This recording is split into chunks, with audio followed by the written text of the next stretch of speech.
Tô muito feliz, minha família tá ali, ó. Meu pai, minha mãe, minha irmã Thalita, minha irmã Jusileia, vem de São Paulo. Ela não é perigosa, tá, gente? Tá tudo bem. Não precisa esconder os celulares, tá tudo certo. Tá de boa. Ela, cadê o pastor? É Ferraz de Vasconcelos, não é Guaianazes, entendeu? Nós somos de Ferraz, então, pelo amor de Deus. Gente, estão felizes, gente? Eu tô bastante feliz. Como eu disse, nós vamos dar continuidade hoje na nossa série Um Presente. Cadê a arte? Malu, joga arte pra nós. A nossa série Um Presente Dado aos Homens, que nós estamos falando sobre o Natal, sobre o nascimento de Jesus, sobre a vida de Jesus, sobre a morte e ressurreição de Jesus. E tudo isso nós temos um conceito de que é um presente dado aos homens. Por que um presente? Porque o presente ele ao contrário, né, da minha relação com o Gabs, da nossa relação interpessoal aqui, às vezes você dá um presente para alguém que merece um presente. Então, se eu vou presentear o Jean não merece, vou usar outra pessoa. Se eu vou presentear a Dai, o valor do meu presente vai significar o tanto que ela é importante para mim, sim ou não? Então eu vou pegar o que ela já fez por mim, o que ela faz e a importância que ela tem e eu vou dar um presente para ela. Então o presente que eu estou dando fala sobre o valor da Dai. Só que isso daqui, meus irmãos, um presente dado aos homens é muito superior. Por quê? Porque você não merecia. Eu não merecia esse grande presente que é Cristo Jesus. Cristo Jesus é o nosso presente. É o nosso presente valioso. É um presente que foi dado. Por isso que eu gosto muito de Isaías, que diz: um menino vos nasceu, mas o filho nos foi dado. Vamos lá, alguém. Um menino vos nasceu, mas um presente nos foi dado. Então, hoje eu vou falar, adivinha sobre o quê? Quem adivinha? Sobre comunhão. As pessoas só me colocam para pregar sobre comunhão. O povo diz que é porque eu manjo do assunto, mas eu acho que eles têm medo de eu pregar de outra coisa e pregar errado. Então, eu vou ficar com a primeira opção. Mas, cara, a gente está no mês de dezembro, mês muito importante, né? Porque é meu aniversário, depois porque é Natal. E, cara, é um mês que a gente fica... que a gente fica muito feliz. Não parece que o mês de dezembro as pessoas ficam mais felizes. Não é? As pessoas ficam mais solidárias. Então, por exemplo, acontece algumas coisas no Natal, no mês de dezembro, que só acontece e parece no Natal. Por exemplo, as pessoas ficam muito mais compreensivas na família. As pessoas liberam perdão. Então você vai fazer a ceia de Natal e aí chega o seu tio do pavê. E aí você...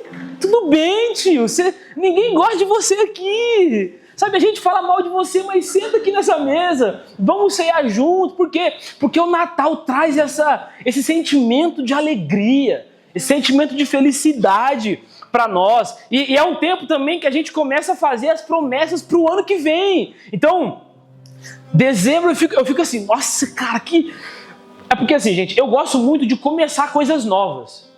Às vezes eu não termino o que eu começo. Isso é um pecado, depois a gente fala sobre isso. Mas eu gosto muito de começar coisas novas. Então, olha que bobeira. Eu amo começar uma nova folha, por exemplo.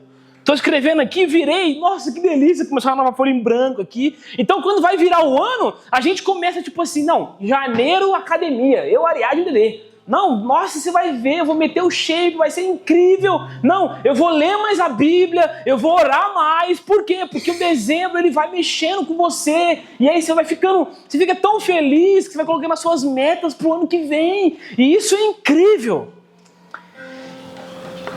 E aí, tudo isso que eu falei aqui, o mês do Natal, o significado do Natal, ele ressalta para nós uma palavra que eu amo, que é a palavra relacionamento. E por que relacionamento? Porque não faz sentido eu comemorar o Natal se eu não tenho relacionamento. Então, por exemplo, não faz sentido eu fazer uma grande ceia de Natal se não tem quem coma comida. Vocês estão aqui, gente? Não tem como eu, acender uma árvore de Natal se eu estiver sozinho. Porque a magia, né, que a gente vai falar muito sobre isso hoje, a magia do Natal não está em acender a árvore. A alegria do Natal é acender e quem está de volta, os relacionamentos, nós nos estreitarmos. Então, a graça não é a ceia, não é comer. É bem legal comer, eu gosto bastante. Mas não é só isso, mas é quem está conosco, quem está perto de nós, porque o relacionamento é o que faz o Natal ser tão especial. Sim ou não? Nossa, nem parece uma pregação, né? Que engraçado. Então vamos lá. Uma coisa que a gente fala muito sobre o Natal, então a gente já viu que a gente fica muito feliz, fica muito alegre, a gente libera perdão mais facilmente, a gente fica mais compassivo, mais paciente. E aí, outra coisa que você vai ouvir muito no mês de Natal é a palavra solidariedade, né? Então, eu escrevi aqui algumas organizações, algumas ONGs e o que elas fazem no Natal, por exemplo. Existe uma ONG que se chama, um movimento, na verdade, que se chama Natal Sem Fome. E essa organização, ela movimenta todo o Brasil para arrecadar alimentos para que as pessoas passem o Natal sem fome. Então, por exemplo, esse ano, eles estão com a expectativa de doar mais de 2.000 toneladas de alimento. E olha que incrível isso, porque a solidariedade ela começa a florar nesse tempo. E aí, ajudar ao outro fica um pouco mais, faz mais sentido. E você vê com muito mais facilidade na rua, na televisão, enfim. Existe outra organização em São Paulo, inclusive, que se chama Uma Mesa para Todos. Essa organização, ela pega entre 100 a 150 moradores de rua, pessoas em situação de rua, e ela oferece uma ceia de Natal. Ela oferece também serviço de higiene, então ela dá banho nessas pessoas, corta o cabelo. Uma coisa muito importante, ela tira a identidade dessas pessoas. Olha que incrível! Então eles fazem esse movimento. Existe um também, se chama o Natal Solidário de 2024, que é uma ONG que pega mães solos em situação de vulnerabilidade e dá atenção para essas mulheres. Então eles dão enxoval para os seus bebês, eles dão dinheiro se precisar. Esse no que eu falei antecipadamente, eles pegam essas pessoas em situação de rua. E, por exemplo, o cara é lá do Pernambuco, só que ele não tem dinheiro para voltar para sua terra natal. Eles financiam isso. Então, começa a aparecer no ambiente do país a palavra solidariedade. E o que isso quer dizer? Isso quer dizer que a gente começa nesse mês a pensar muito mais no outro do que pensar em si mesmo. E tudo isso que eu estou falando, a gente chama de a magia do Natal. Só que, meus irmãos, na verdade, o que nós vamos falar hoje, conversar aqui, não é sobre a magia do Natal, que é tudo isso que eu falei, é sobre o evangelho praticado. Meus irmãos, pensar no outro mais do que pensar em si, não é a magia do Natal, é o evangelho praticado. Eu ser solidário, eu perdoar as ofensas dos meus irmãos, eu apagar da memória ou apagar do meu coração a ofensa que ele me fez e perdoar de verdade. Isso não é coisa de Natal, isso é coisa de evangelho. Isso é coisa de evangelho. Então, quem nos ensinou isso não foi o Papai Noel, foi Jesus Cristo. Então, hoje eu queria falar sobre comunidade, né? Sobre comunhão e o que o Natal tem a ver com comunhão, o que o nascimento de Cristo tem a ver com comunhão. Então, abre comigo em Romanos capítulo 15.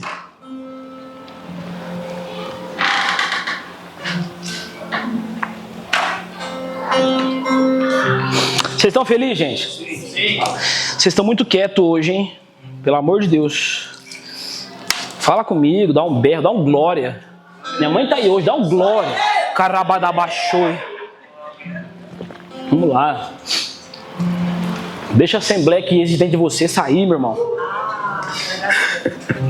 Até o final do culto eu quero meia dúzia rodando aqui na frente. Vamos lá.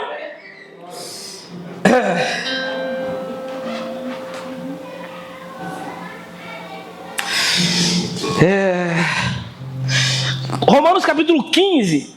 Gente, meu Deus do céu. A Gê sabe, eu estava lendo esse texto ontem e eu fiquei tão constrangido, me senti tão desafiado por esse texto. E amém, vamos lá.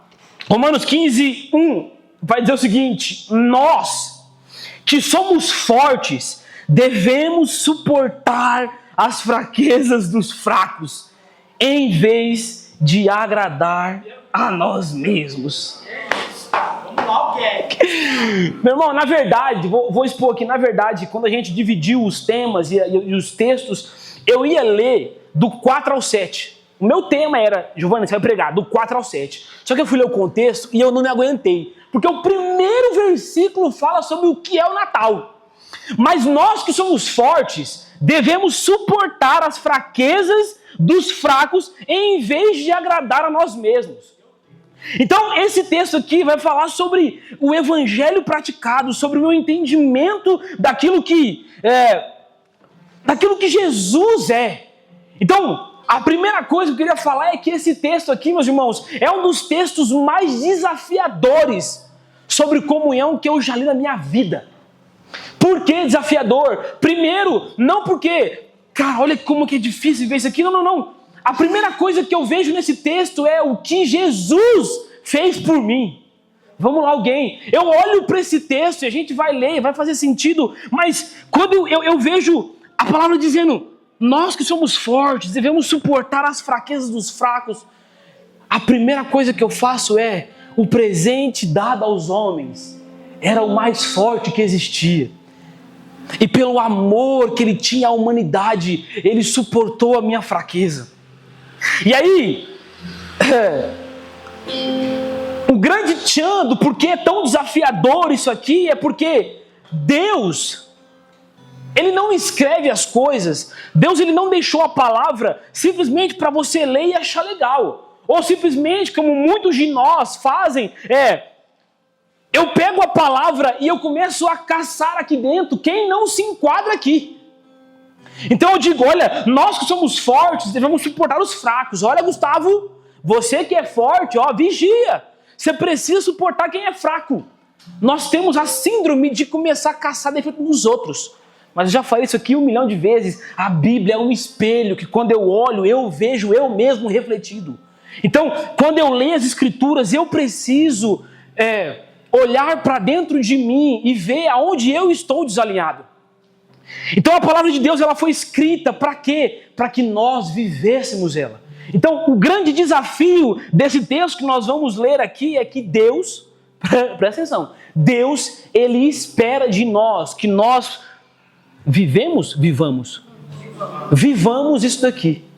Então, quando Paulo estava escrevendo, olha, vocês que são fortes devem suportar os fracos, ele não estava apenas filosofando, é como se Paulo pudesse ver o século 21 e olhar para nós aqui, igreja CMD, e falar, olha CMD, vocês que se julgam fortes, devem suportar a fraqueza do seu irmão.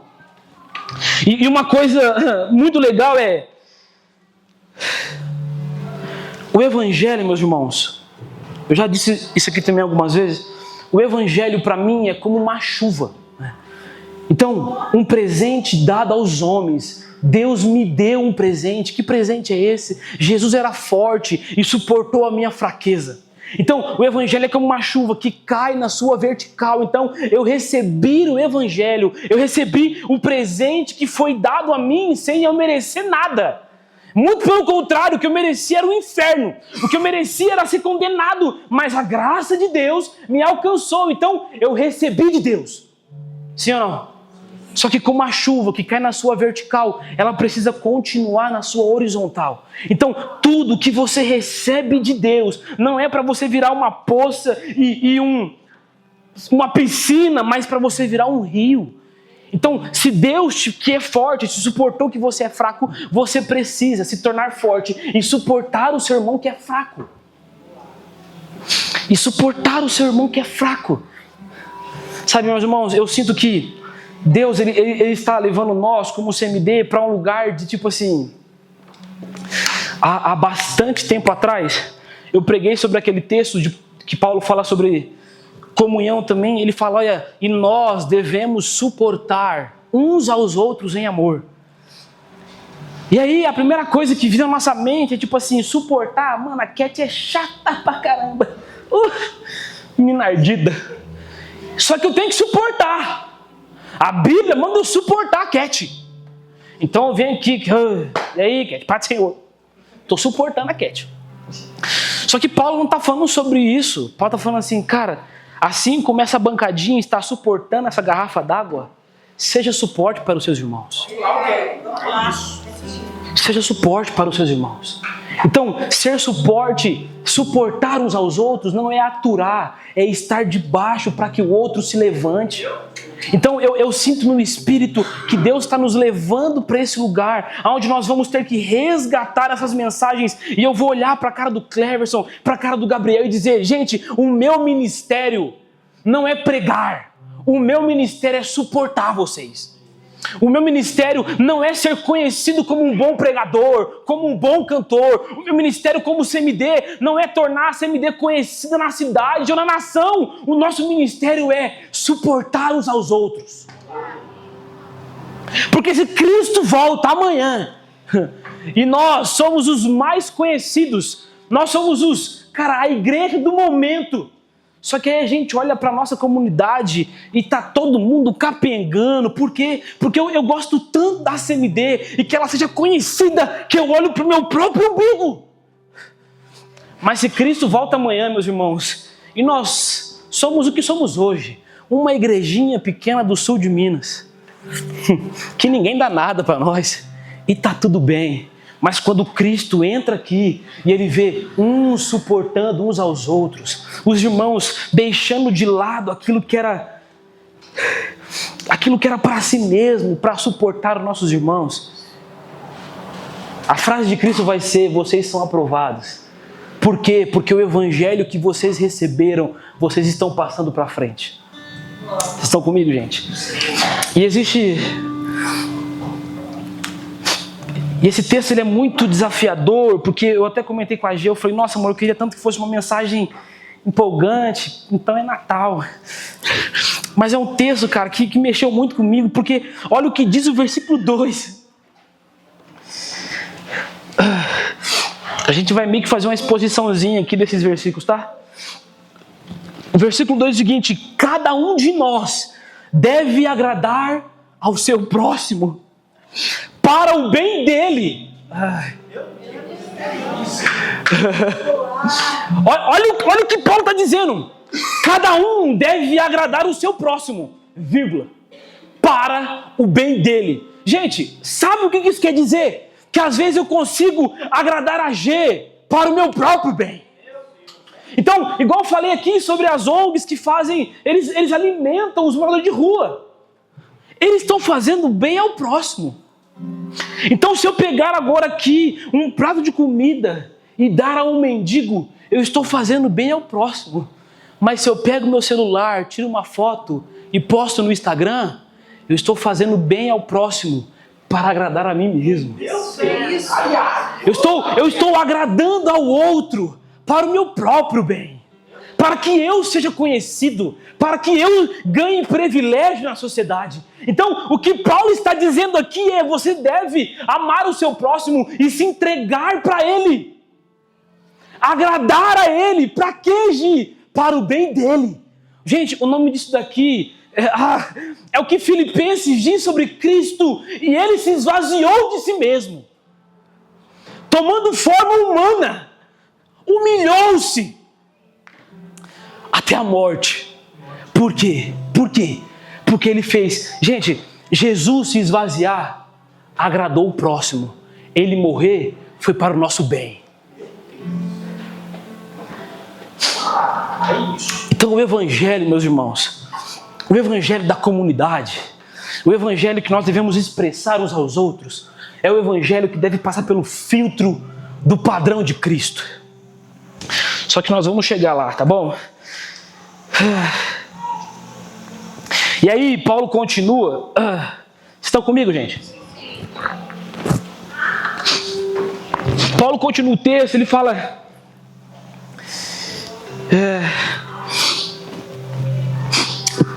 Cada um deve agradar o seu próximo para o bem dele, a fim de edificá-lo.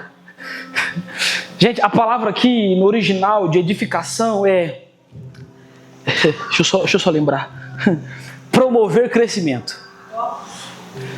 Então, quando quando Paulo está dizendo, olha, você deve agradar o seu próximo para o bem dele, para que ele seja edificado, fala o seguinte, Cleberson, morra para si mesmo.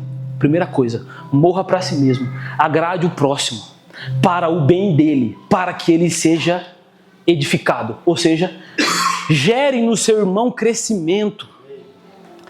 Meus irmãos, isso aqui é tão...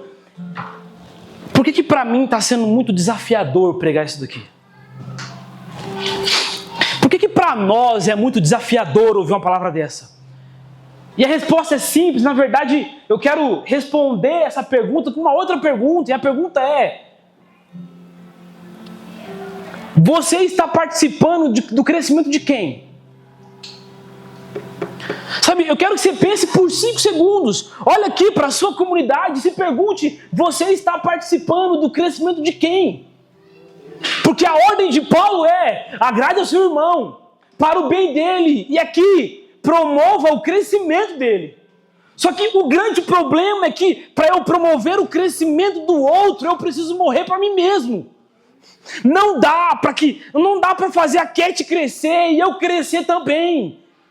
Então eu fico tão chanado com essas coisas, porque não, cara, eu preciso edificar a minha vida, eu preciso edificar o meu casamento, eu preciso edificar as minhas finanças, eu preciso do eu. Mas o evangelho não é sobre eu, é sobre nós. Então, para promover o crescimento do outro, eu preciso morrer para mim mesmo, morrer para minhas vontades. Só que quando nós falamos em morrer, parece que nós não entendemos ainda o evangelho e para muitos de nós, meus irmãos, morrer é sinônimo de fraqueza. Tipo, quem morre é fraco, né? Você nunca vai ver o filme de herói que o herói morre nos 5 minutos de filme. Por quê? Porque o herói é forte. E se o herói é forte, ele tem que viver. Ele tem que matar o inimigo dele e viver. Porque senão não faz sentido. Só que aqui eu pego emprestado a frase do Lê, da primeira pregação. Ele diz que o evangelho não é Hollywood, meus irmãos. O evangelho não é o filme da Marvel, que o herói tá aqui, aí vai, só que no final das contas ele vence. Por quê? Porque ele é forte, e quem é forte não morre. Hollywood. A Bíblia é: nós que somos fortes, suportamos as fraquezas dos outros. Meus irmãos, o evangelho ele é de ponta cabeça. O evangelho é de ponta cabeça. Sabe o que isso quer dizer? Quem é fraco é quem está vivo, mas quem é forte morre todos os dias. Você precisa de muita força do Espírito para morrer pelo outro, para se deixar pelo outro. Então, sinônimo de fortaleza não é você ficar irredutível, tipo, não te perdoo, eu sou forte. Você é muito fraco, velho. Você é muito fraco, porque Paulo me garante que nós que somos fortes, morremos pelos fracos, nos damos pelos fracos. Vocês estão comigo, gente?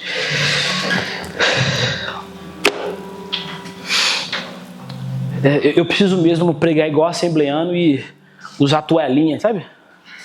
Tá aí, mãe, toalhinha sua? A senhora andava com toalhinha antes, hein, mãe? Tá perdendo o fogo do Senhor? Minha mãe, gente, ela andava com uma toalhinha, Assembleia Raiz, né? Andava com a toalhinha assim, por quê? Porque ela limpava o suor ungido, inclusive. Então, se aparecia qualquer coisa na rua, ela tacava a toalhinha e a pessoa caía endemoniada. Então, vamos lá, gente. Evangelho, o reino de Deus, ele é de ponta cabeça. Cristo fala: aquele que quer ganhar a sua vida, perdê-la-á. Aquele que quer ser o maior, que seja o menor. Aquele que quer ser visto, não, isso aí não tem pra você não. Se arrependa. Se converta. Aquele que quer ser lembrado, que primeiro lembre de alguém. Porque o reino de Deus é isso. É o que o Senhor fez por mim, eu faço pelo outro. Então nós estamos vivendo o evangelho de ponta cabeça. Nós estamos indo na contramão do mundo, meus irmãos. Na contramão do mundo.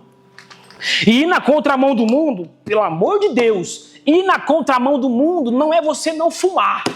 Ir na contramão do mundo não é você não fazer sexo no casamento. Isso é o mínimo.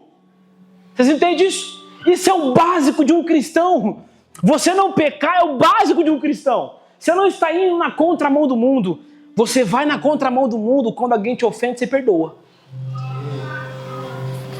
Você vai na contramão do mundo quando alguém te ofende e você perdoa. Sabe, gente, Jesus na cruz aqui, ó, morrendo pela desgraça dos meus pecados. A gente não entende isso, cara. Jesus estava morrendo pelos pecados daqueles homens. E aqueles homens estavam cuspindo na face de Cristo. Estavam chicoteando Cristo. Estavam liberando palavras de ofensa sobre Cristo. Mas você não é o rei dos judeus. Desça daí. E Cristo aqui. Eu estou morrendo por vocês, cara. Só que enquanto Jesus recebia palavras de ofensa, o que ele liberou foi palavras de vida. Ele disse: Pai, perdoa eles, porque eles não sabem o que estão fazendo.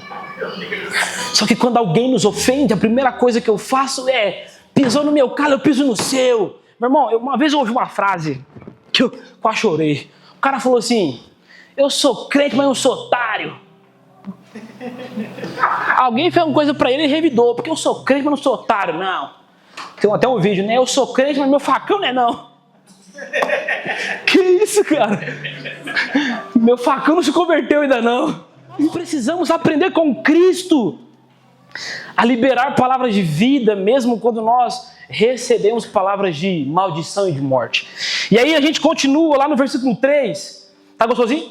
Sim. Vamos lá.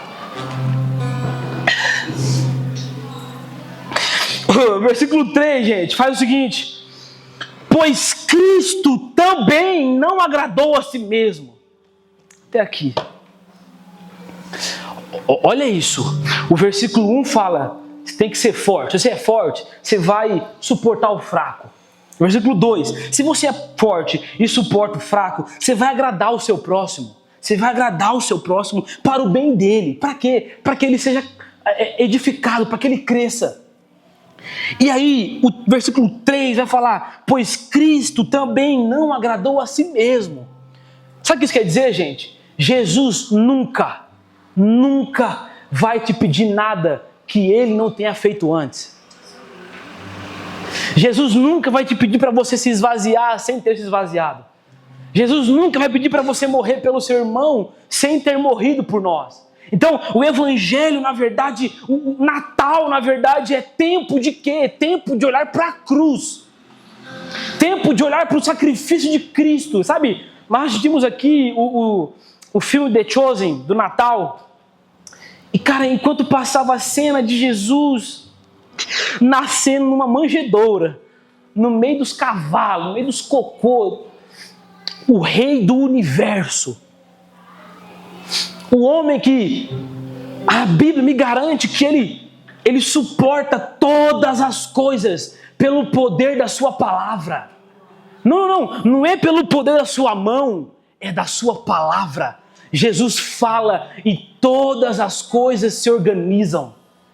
É sobre esse homem que eu estou falando. Nasceu no meio do cocô do cavalo. Esse homem, a Bíblia diz que quando foram prender Jesus, disseram: cadê o Messias? Cadê Cristo? E ele disse: eu sou. E todos eles caíram. Pá! Aí ele falou: opa, desculpa. Ele vai e ajuda os caras a se levantar. E aí Pedro fica: deixa comigo, pega a espada e pau!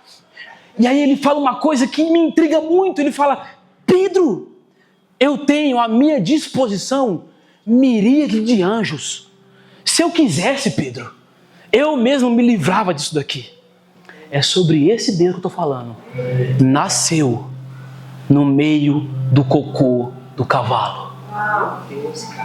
Se isso, meus irmãos, não é garantia, não é selo para falar para você: ei, negue-se a si mesmo e doe-se para o seu irmão.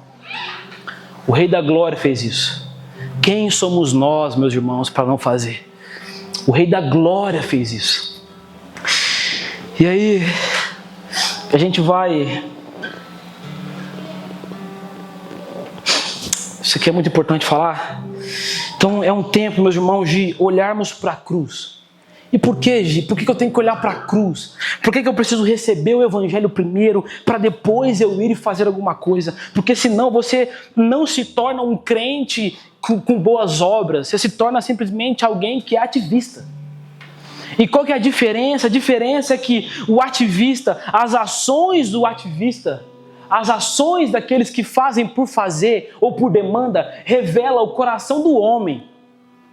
O centro das ações dele revela o coração do homem. Mas aquele que foi tocado pelo Evangelho, quando eu faço uma boa ação, eu não estou apontando para mim mesmo.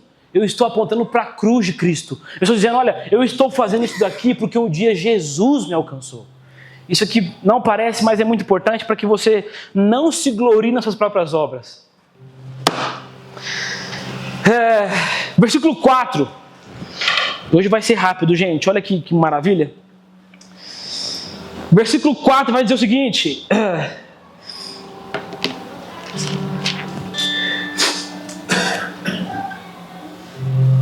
entretanto, tudo que foi escrito no passado tinha o propósito de nos ensinar, de forma que por meio da perseverança e do encorajamento das Escrituras, mantenhamos a nossa esperança. Então eu queria passar rapidamente sobre isso. Paulo está falando de comunhão, de morrer para si mesmo, de ser forte para aguentar o fraco, de agradar ao próximo. E aí do nada ele fala, não, porque o que foi escrito para o nosso ensino. Parece que não tem nada a ver com o tema. Mas, meus irmãos, isso daqui é porque nós precisamos manter nossos corações ensináveis o tempo todo. Vamos lá, precisa acordar. Repete comigo. Eu preciso manter o meu coração ensinável o tempo todo. Sabe, gente, uma vez eu aprendi que sabedoria não se dá pelo falar. Sabedoria se dá pelo ouvir. Então Paulo está dizendo que as Escrituras, elas foram escritas, elas nasceram para um propósito, para o nosso ensino. Então, se a Escritura é para o meu ensino, meu coração precisa ser ensinável. A palavra para aqui, né? As Escrituras foram feitas para. É um verbo de preposição que indica propósito. Então, por exemplo, esse copo é para tomar água. Este microfone é para ampliar a minha voz. As Escrituras é para o nosso ensinamento. E, gente, talvez, e só talvez, tudo que eu vou falar aqui, tudo que eu já falei e tudo que eu vou falar, não vai fazer o menor sentido na sua cabeça, porque você não tem um coração ensinável. Porque antes das minhas palavras caírem no seu coração, a sua razão já colocou um escudo na frente. Que mané morrer pelos outros? Que esse negócio de ser forte pelo fraco? Pois é, a advertência de Paulo é: as Escrituras, elas nasceram para o nosso ensinamento, por isso mantenha o seu coração sempre ensinável. E aí, o texto continua, ele fala: de forma que por meio da perseverança e do encorajamento das Escrituras, mantenhamos a nossa esperança. Mantenhamos a nossa esperança. E aí, a chave que nós precisamos destravar essa noite para ouvir mais e falar menos, quem está anotando, anota aí, ó, 2 chaves, meus irmãos. 2 chaves. Humildade. Humildade. Nós precisamos ser humildes. A palavra de Deus vai dizer que Ele abate o soberbo. E vai dizer também que a soberba, ela precede a queda. Então a primeira coisa que você precisa, meu irmão, para ouvir mais, é ser humilde. É aprender com Cristo que esse grande homem que eu acabei de dizer, que é o Deus do universo, ele foi chamado de manso e humilde. Então que essas qualidades de Cristo nos atinjam. E aí a segunda coisa é ouvir mais e falar menos. Eu preciso ouvir mais e falar menos. A sabedoria se dá pelo ouvir, não pelo falar. Só que aí, vamos lá. Qual que é o problema desse negócio de ouvir mais e falar menos? Enquanto eu escrevia, Deus falou assim, não é sobre ouvir apenas, é sobre ouvir certo. Porque o primeiro problema de quem lê as Escrituras é que as Escrituras nem sempre, na verdade nunca, vai falar aquilo que você quer ouvir. E isso se aplica à comunidade também. Gente, se você sentar comigo e me expor um problema, e me expor uma situação, nem sempre eu vou falar o que você quer ouvir. Vou expor nós aqui, tá bom? Posso expor nós aqui? Esses dias foi lá em casa, Cléber, a Daiane, Bebê e a Ariadna. Aí começaram, não, porque não sei o que, não sei o que, não sei o que. E o Cléber tipo assim, não, eu faço isso, mas é porque isso aqui. Aí eu falei assim, Cléber, isso tá errado, mano. Isso tá errado. Eu acho que você tinha que conversar mais com a fulana lá, né? Não vou expor também. Eu falei, não, você tinha que conversar mais com a fulana lá, mano, isso tá errado. E outra, é sua esposa. Respeita sua esposa. O Cléber falou assim, amém, amém, amém, amém. Por quê, meus irmãos? Porque comunidade não é para falar o que você quer ouvir. É para falar o que você precisa ouvir. Por isso que nós precisamos de humildade. De humildade. Então, o primeiro problema é que a gente sempre vai buscar aquilo que nós queremos ouvir. E aí, quando a gente fala sobre isso aqui, nós vamos falar sobre 3 pessoas. De forma bem rápida. A primeira pessoa é a pessoa que nem ouve. Meu irmão, isso aqui, você precisa de um milagre.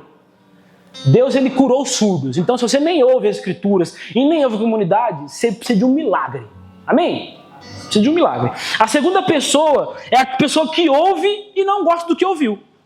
Então, eu li uma coisa aqui e não gostei muito. Eu fui pro discipulado, ouvi uma parada e não gostei muito. Só que, ao invés de mudar o meu coração, eu mudo a mensagem. E aí, meus irmãos, nós estamos nos tornando uma igreja que parece que o evangelho é você sentado no sofá assistindo televisão. Não gostei, mude de canal. Não gostei, mude de canal. Então, quando a palavra te fere, mude o seu coração e não a mensagem. Nós precisamos aprender com o povo do deserto, que quando Deus falou assim, olha, pega o cordeiro e come o cordeiro inteiro. Eles pegaram o cordeiro e comeram o cordeiro inteiro. Sabe, escolher parte daquilo que você quer comer do evangelho é errado, meu irmão. Então não mude o teor da mensagem, mude o seu coração. Só que o problema disso é que essa segunda pessoa aqui, quando ouve a parada, não gosta e muda a mensagem, é bíblico. Só que não é bom. Abre comigo aí.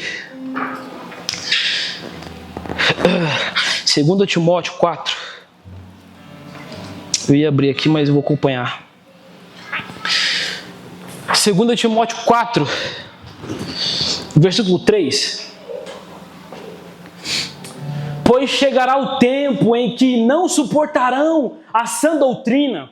Ao contrário, segundo os seus próprios desejos, juntarão para si mesmos mestres que lhes digam o que os seus ouvidos, coçando, desejam ouvir. Meus irmãos, sabe o que é isso aqui? Isso aqui é uma promessa. Isso aqui é uma profecia para o fim dos tempos. Ele está dizendo, Timóteo, vai chegar um dia, Timóteo. Vai chegar um dia que a verdade vai ser tão ruim de ser ouvida.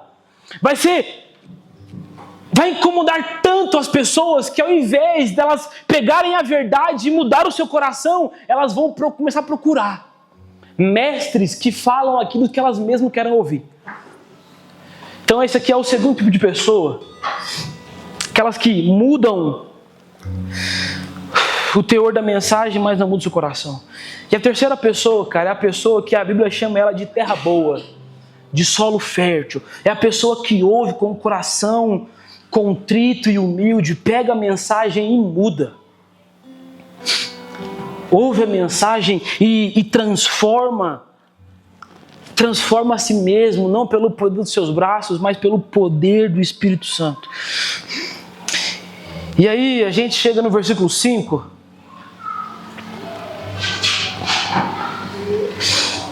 Versículo 5 de Romanos 15, volta lá.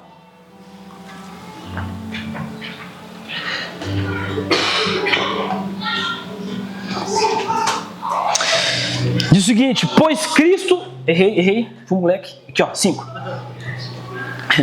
Que o Deus paciente... Então, vamos lá. Tipo uma aulinha aqui, tá? Vamos recapitular. Versículo 1, mano, se é forte, morra pelo fraco. Versículo 2, agrade o seu próximo, mas pelo bem dele, tá? Não pelo seu, para que ele cresça. Versículo 3, você vai fazer isso aqui porque Cristo fez por você. Versículo 4, mantenha o seu coração humilde para ser corrigido e mudar a sua vida.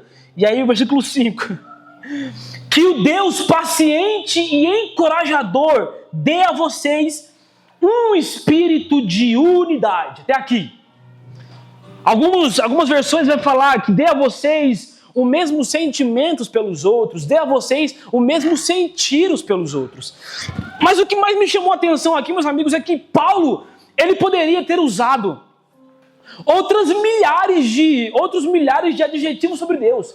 Ele podia dizer: o Deus que é bom e fiel, dê a vocês um espírito de unidade. O Deus que é, forte e corajoso. Enfim, mas ele usa: e o Deus que é paciente e encorajador, dê a vocês o mesmo sentir uns pelos outros.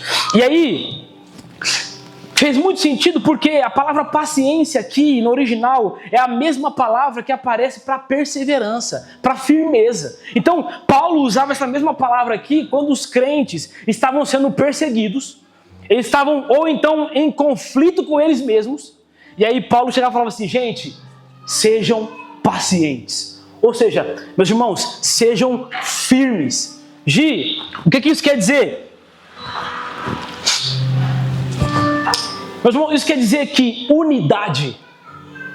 Vamos lá, gente, isso aqui é fundamento precioso, tá? Fica comigo. Quando Paulo fala sobre paciência, sobre firmeza, ele está dizendo que unidade, comunhão, comunidade não se dá simplesmente em ambientes propícios. Porque no momento de tribulação ele fala: tenha paciência. Ou seja, às vezes nada está favorável para você ser amiguinho do seu irmão. Às vezes a igreja está turbulenta, tudo indo por água abaixo. A comunidade está conturbada. Só que comunhão e Deus dando um espírito de unidade não depende do ambiente, depende do coração. Porque o Deus paciente, o Deus que é firme, deu a vocês também paciência e firmeza. Vocês estão comigo? A segunda palavra que ele usa é a palavra encorajador. E a palavra encorajador aqui é paracletos. Paulo está evidenciando que a comunidade, ela flui do Espírito. A comunidade, ela revela o ministério do Espírito. Por quê? Porque não existe comunhão sem o Espírito Santo. Então, o Deus que é paciente, o Deus que é firme e o Deus Espírito Santo dê a vocês o mesmo sentir. Tem alguma versão que fala isso? Mesmo sentir? Não? Mesmo sentimento? Amém. E aí ele fala: olha, esse Deus, ele vai dar a vocês o mesmo sentir. O mesmo sentir. E aí o que mais incrível é a palavra sentir, meus irmãos. É uma palavra grega que é phroneu. Sou fluente em grego aqui.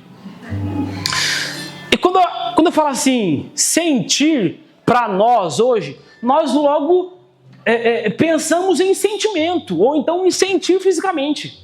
Só que aí Paulo está falando assim: gente, Deus vai dar a vocês o sentir uns pelos outros. Só que aí, a palavra sentir não está falando sobre sentimento, fala sobre entendimento e sabedoria.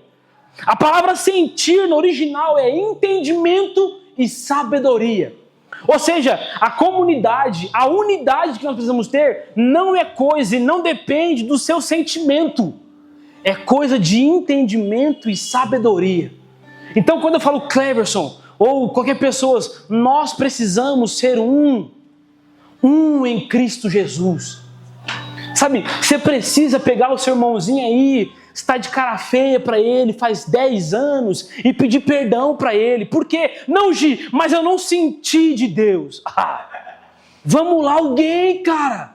Vamos lá alguém. Eu não senti de Deus, de ter comunhão hoje. Vou expor um pecado meu aqui, amém? Gente, quando eu estou muito atribulado assim, quando eu estou meio endemoniado, eu não gosto muito não de ter comunhão não. Fico, tô de boa. Quero ficar sozinho aqui hoje, tô tranquilo. Por quê? Porque eu estou baseando a minha comunhão nos meus sentimentos. Mas Paulo está dizendo, Deus vai dar a vocês o entendimento e a sabedoria de ser um. Então não, você não pode se mover pelo que você sente. Você deve se mover pelo que você sabe. Então quem tem comunhão é sábio. Segundo Paulo, quem tem comunhão, quem é batizado pelo Espírito e com amor uns pelos outros, o nome disso é sabedoria. Sabedoria. Vocês estão comigo, gente? Dorme não, tô acabando. Só que aí é a parte que eu mais fiquei empolgado da mensagem. O versículo fala assim, que o Deus paciente e encorajador dê a vocês um espírito de unidade. Só que até aqui, gente, tá muito lindo. Olha que incrível. Vamos ser amiguinho. Aqui, best friends forever. Não, vai lá em casa comer um churrasco, a gente fica, vamos virar amiguinho. Por quê? Não, porque Paulo está dizendo, vamos ser amiguinhos, vamos estar uns com os outros, vamos ter comunhão. Só que aí Paulo continua, ele pega no meio da gente. Ele fala, dê a vocês um espírito de unidade segundo Cristo Jesus. Paulo estabelece agora um padrão de unidade. Porque o nosso problema, irmãos, é que nós começamos a nomear, nós damos nome à unidade, coisa que não é unidade. Nós nomeamos comunhão, coisa que não é comunhão. Por quê, Gi? Porque existe um padrão, e o padrão é segundo Cristo Jesus. O padrão de unidade da igreja é segundo Cristo Jesus. E a pergunta que fica agora é, beleza, Gi, então qual é o padrão? Se é segundo Cristo, qual é o padrão de Cristo? Cristo, ele te reconectou com Deus, sim ou não? Sim. Cristo te reconectou com seu irmão, sim ou não? Como que ele fez isso? Morrendo. Tá vendo como é uma mensagem um pouco indigesta? Eu não sei porquê, mas eu sempre prego isso. Mas Cristo, meus irmãos, o padrão de Cristo é esse. E infelizmente não dá para fugir. Quer edificar o seu irmão? Quer agradar o seu irmão pelo bem dele? Quer fazer ele crescer em Deus? Quer ser forte para que você suporte a fraqueza do seu irmão? Faça tudo isso, tenha comunhão, mas aqui, faça tudo isso segundo Cristo Jesus. Ou seja, morrendo para si mesmo. Morrendo para si mesmo. E quando eu falo isso, eu não estou dizendo sobre um ativismo dos próprios músculos que você tem. Eu estou dizendo, o Espírito Santo é o Deus que é o ajudador. Meus irmãos, nós não podemos construir comunidade sem o Espírito Santo. Às vezes a gente está batendo cabeça aqui dentro, velho, porque a gente está forçando comunhão sem duas coisas. Primeiro, sem morrer. Segundo, sem o Espírito. Quando você não morre, quando você não é movido pelo Espírito, o que mais grita em você é a sua razão. É a sua razão. Vocês estão felizes, gente? Vamos lá, versículo 6.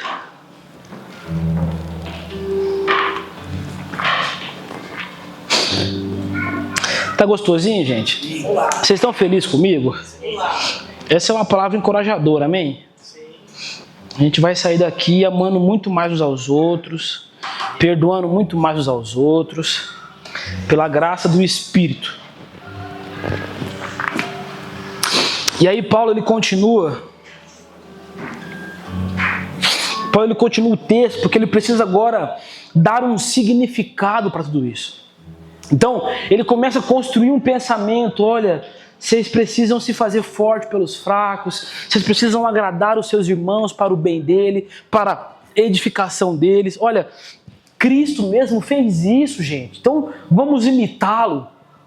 Olha, as Escrituras, elas foram escritas para que vocês fossem ensinados. Ele vai continuando, porque olha, o Deus paciente, encorajador, vai também dar a vocês isso, e um espírito, ou seja, um entendimento e uma sabedoria para ser um com o seu irmão.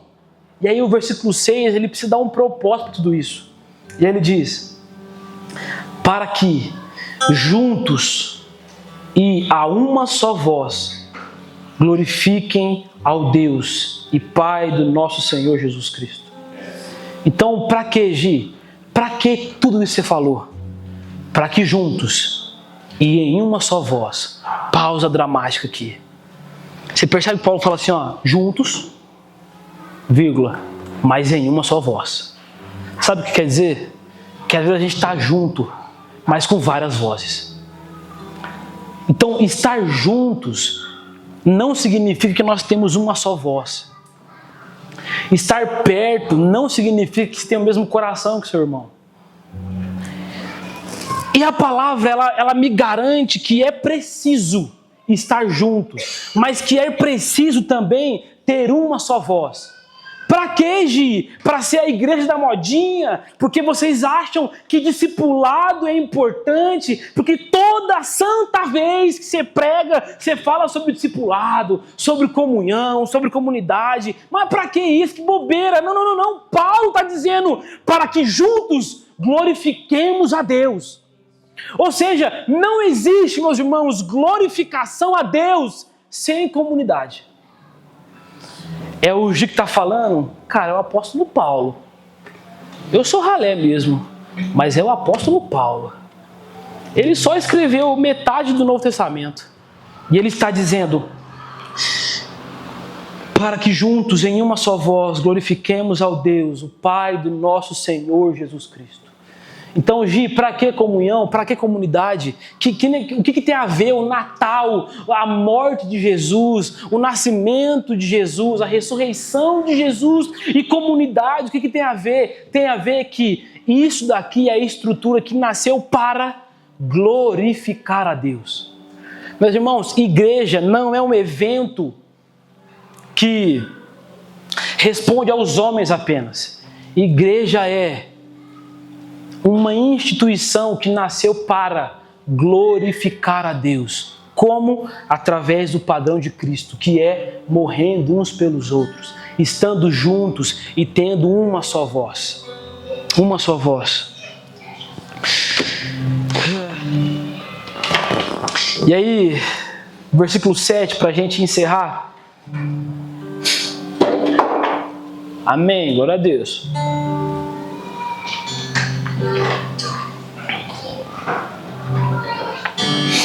Versículo 7 eu falo assim. Vocês vão entender, gente, o porquê que é tão desafiador esse texto. Portanto, aceitem uns aos outros. Para aqui. Paulo está dizendo, olha, portanto, gente, depois de tudo que eu falei, portanto, aceitem uns aos outros. E por que é muito desafiador, gente? Porque quando nós olhamos, nós temos um problema aqui. Estão comigo ainda? Estão comigo ainda? Sim. E o BO é, nós temos uma igreja ideal. E do outro lado, nós temos a igreja real. Fique comigo. A igreja ideal é a igreja que eu idealizei. É a igreja que eu espero chegar lá. É a igreja que eu quero muito ser. É a igreja que não tem defeitos. É a igreja que é o povo santo e escolhido de Deus. Isso aqui é a igreja ideal. Talvez é a igreja do Instagram que você segue. Que os caras lá só postam as fotinhas top e não postam os BO. Isso aqui é a igreja ideal. Só que aí do outro lado, e é onde nós estamos aqui, é a igreja real. Então, quando nós olhamos assim, faz o seguinte. A Bíblia fala, Paulo fala assim, ó, quando ele vai se apresentar a uma igreja, ele fala assim, olha, e o povo santo, puro, exclusivo, escolhido, menina dos olhos de Deus, povo perfeito de Deus. Ele está falando isso para a igreja. Então, ele está falando para nós aqui, tudo bem? Paulo te chama de santo, de perfeito, de incorruptível. Faz uma coisa, olha para o seu irmão agora aí, olha para o lado aí. Você vê isso aqui? Você vê, gente? Você vê extrema santidade? 100% de santidade? Cara, quando eu olho para o Clério, meu Deus, tá tão longe disso. E isso aqui, meus irmãos, é nós nos deparando com a realidade da igreja. Então, a realidade da igreja, a obra-prima que nós temos em mãos, quando nós olhamos para a obra-prima e quando nós olhamos para o propósito proposto, trava a língua, nós duvidamos. Porque é como se alguém falasse assim: Gi, eu vou te dar essa madeira aqui para você construir um palácio de ouro. Quando eu olho para a obra-prima e olho para o propósito que me deram, é impossível. E aí nós baseamos os nossos relacionamentos nisso. O meu irmão é tão ruim que ele não merece ser aceito. Cara, você é tão ruim que você não merece ser aceito. Então nós baseamos o nosso relacionamento na nossa carnalidade. Só que aí, cara, a Bíblia é muito incrível. E ela continua: portanto, aceitem uns aos outros. Como? Da mesma forma que Cristo os aceitou, a fim de que vocês deem glória a Deus. Sabe qual que é o padrão de aceitação, meu irmão? Sabe como que você tem que aceitar o seu irmãozinho pecador aí? Da mesma forma, nem um pouquinho a mais, nem um pouquinho a menos. Da mesma forma que Cristo te aceitou. Então olha para a sua própria vida, olha para os seus pecados, olha para a desgraça que você é, para a sujeira que você é. Cristo te aceitou. Então da mesma forma, aceitem uns aos outros. Não pelo poder do meu braço, mas por quê? Porque eu estou olhando para a cruz. Se eu olho para a cruz e vejo que Cristo me aceitou como eu era, lembra do Evangelho como uma chuva? O Evangelho me aceitou, ele caiu na vertical. Agora eu continuo e eu aceito os meus irmãos porque Cristo me aceitou. Toda vez que você não aceita alguém, que você não perdoa alguém, que você não abre as portas da sua vida para alguém, não é que você não entendeu comunhão, você não entendeu o Evangelho. Você não entendeu a obra de Cristo, porque aceitem uns aos outros da mesma forma que Cristo vos aceitou. Amém, meus irmãos? Que Deus nos dê graça para isso, nos capacite para isso. Então, o Evangelho, o Natal, esse mês que nós estamos vivendo, um presente que foi dado aos homens, é o presente sim da salvação, mas também é o presente da reconciliação uns com os outros. Só que essa reconciliação uns com os outros, ela depende de algumas coisas. A primeira coisa é de capacidade do Espírito.